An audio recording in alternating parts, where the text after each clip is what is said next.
Salut et bienvenue sur Cybermatic pour ce nouveau tuto sur Microsoft Excel dans lequel je te montre comment à partir d'Excel tu vas pouvoir lancer un automate. Pendant des décennies, on a dû faire des macros pour exécuter des actions à partir d'Excel et cette page tente à se tourner dans la mesure où si tu as un abonnement Microsoft 365, tu peux directement lancer des automates à partir d'Internet et de tes fichiers Excel.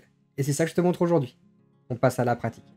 Je vais ouvrir Microsoft Excel, dans lequel je vais montrer la manipulation du jour.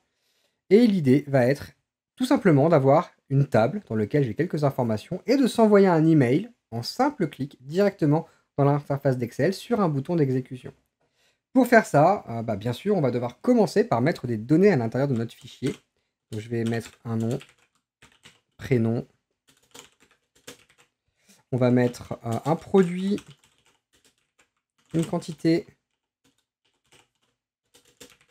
un prix. Voilà, par exemple, localisation. Et tout ça, réflexe à avoir quand on veut travailler avec Power Automate et Excel, c'est toujours de le mettre sous forme de tableau. Ok. Une fois que je suis là, je vais mettre quelques données à l'intérieur, donc des choses qui sont attrait aux commandes que j'ai eues. Et à partir de là, effectivement, donc j'ai toutes les données qui sont à l'intérieur, je vais vouloir lancer une automatisation. Alors on a un onglet pour ça qu'il faut activer, qui est celui des automates. Par défaut, ce bouton-là, c'est celui-là qui nous intéresse, automatiser le travail, il est grisé. Pourquoi? Parce que nous devons enregistrer notre fichier directement sur SharePoint pour pouvoir l'utiliser et faire travailler Power Automate en ligne. Pour ça, du coup, je vais faire fichier, enregistrer sous. Je vais aller choisir soit mon OneDrive, soit mon SharePoint. Donc là, je vais aller sur un SharePoint, celui de YouTube. Et je vais stocker ce fichier directement sur Internet. Fichier de référence. Voilà, et là, je l'enregistre. Donc je vois qu'il est bien stocké sur Internet dans la mesure où l'enregistrement automatique est activé. Et ça a pour effet d'activer le bouton automatiser une tâche de travail. Donc là, ça va charger Power Automate. Et la première fois, effectivement, alors il va peut-être te demander de te connecter, donc il faudra se connecter. Et tu vas voir que pour l'instant, tu n'as aucun flux qui est disponible avec ton classeur. Donc pour le créer, ce flux que tu vas pouvoir utiliser, il faut que tu affiches, soit que tu utilises directement un modèle qui est prédéfini, soit que tu affiches tous les modèles. Moi, je recommande d'afficher tous les modèles, juste pour des questions de configuration que je vais montrer. Là, je vais sur la partie Power Automate, et donc j'arrive sur cette interface. Un point hyper important, tu dois absolument vérifier dans quel environnement Power Apps tu te situes. Moi, par défaut, tu vois, là, je suis sur l'environnement par défaut. J'en ai plusieurs des environnements Power Apps.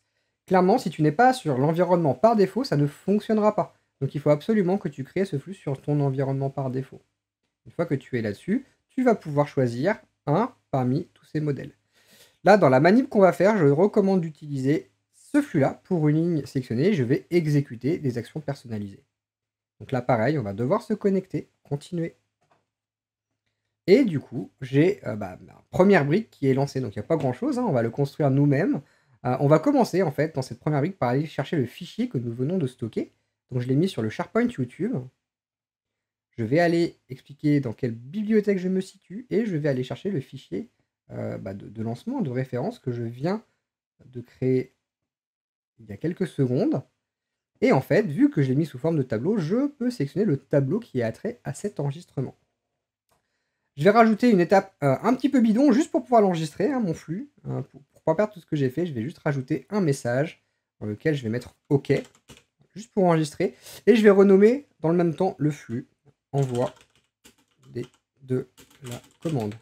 Okay, c'est ce qui va apparaître dans Excel. On va éviter les fautes d'orthographe. Envoi de la commande Excel, ça je l'enregistre.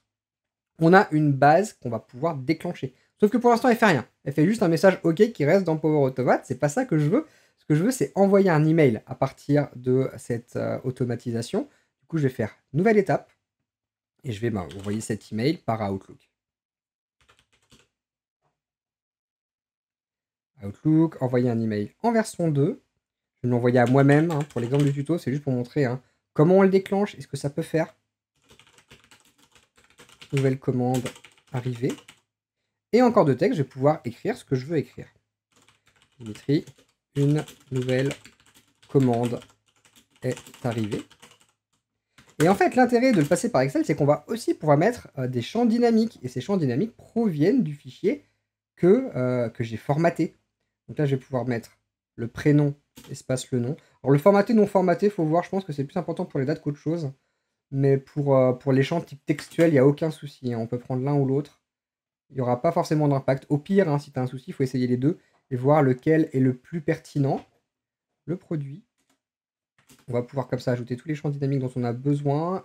Le prix, la quantité. Et je vais rajouter, voilà, pour la mise en forme, pour que ce soit plus sympa. Et je vais mettre ça en gras, juste pour que ce soit plus joli dans le mail. Ok, donc tout ça, hein, c'est mappé, ça va bien tomber derrière.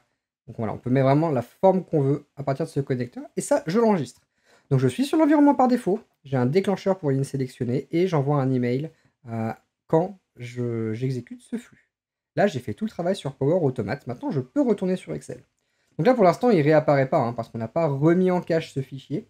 Du coup, je vais devoir fermer la fenêtre et la réouvrir. Donc on attend que Power Automate fasse son travail et je vois que mon envoi de commande est arrivé. À partir d'ici, hein, donc je vais sélectionner cette ligne avec Jules César et je vais exécuter le flux directement à partir d'ici. Donc la première fois, il me demande si je veux bien me connecter à ces ressources. Je dis oui, j'exécute.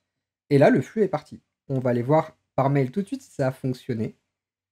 J'ouvre mon mail et je vois qu'une nouvelle commande est arrivée pour Jules César, le Huawei 600 en quantité 1. Donc ça, c'est parti directement à partir d'Excel, hein. Il n'y a aucune triche. D'ailleurs, je vais le faire pour le nom qui est au-dessus. Envoi de la commande, exécuter, exécuter le flux, terminé. Le mail arrive immédiatement. C'est hyper efficace. Donc là, c'est bien Dimitri Gambo, l'iPhone, 1000 €, quantité 1.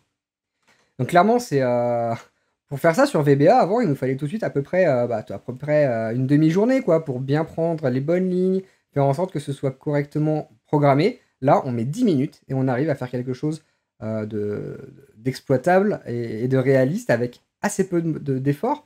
Et après, c'est de l'automate classique, hein. Donc si tu veux rajouter une connexion à une liste SharePoint pour rajouter un élément, tu peux. Si tu veux créer un fichier à partir de ces données, si tu veux communiquer à un autre logiciel comme Google, Dropbox ou tout ce à quoi tu as le droit d'accéder, tu peux, c'est de l'automate classique. J'ai plein de vidéos sur le sujet que tu peux consulter si tu as besoin d'idées ou même de méthodes pour faire ce genre d'opération.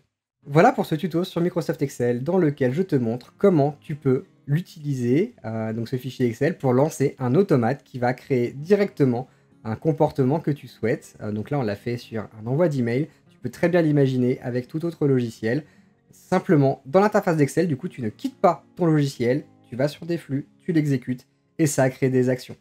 C'est vraiment un VBA killer. Moi, j'ai fait beaucoup de VBA, et depuis que j'ai ces options-là, clairement, je ne code plus. C'est assez chouette de pouvoir en disposer par ces manières-là.